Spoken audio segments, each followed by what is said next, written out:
We get to spend the hour with Dr. Jeremiah Johnston, who's founder and president of Christian Thinker Society, or as he called it, CTS. Cool. Wish I could be with him in the UK.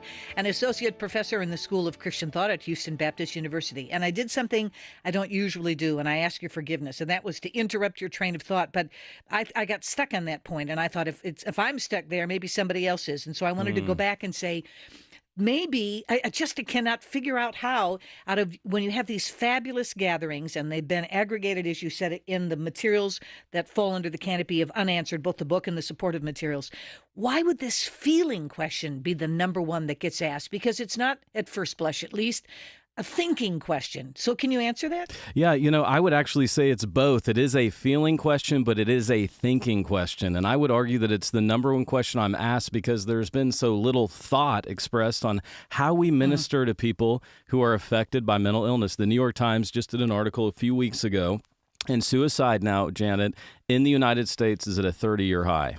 And the church has always been used by Almighty God to speak to the trending issues of the day. In the 2nd century, the Roman Empire thought Christians were cannibals because they didn't understand the communion service. They thought Christians were atheists because they didn't worship the emperor. Those aren't the questions that people have today. The questions that our culture are asking, they're about felt need. They're about issues that people are facing. I mean, when we think of our veterans, and thank God for every veteran who has served our country, 22 veterans take their lives every day. The church needs to be an oasis rather than making people feel like they're outsiders who are struggling, because as we point out in the book, and what I love about my book is it's all cited, it's all sourced, it stands on the best research, the best thinking. No one who's listening to us right now is unaffected by mental illness. No one is. So we need to be able to speak to it. And remember, I'm looking at Matthew. I've got my Bible open to Matthew chapter 3 right now, Janet. And Matthew chapter 9, verse 35. Jesus went throughout all the cities and villages,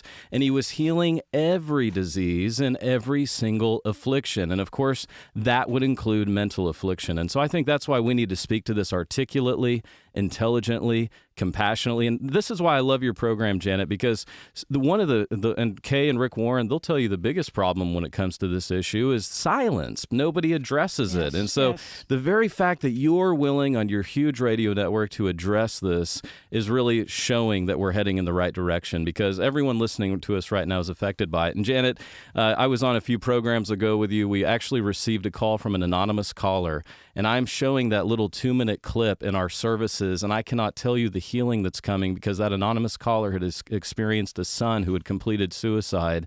And God bless that anonymous caller. Heaven knows her name.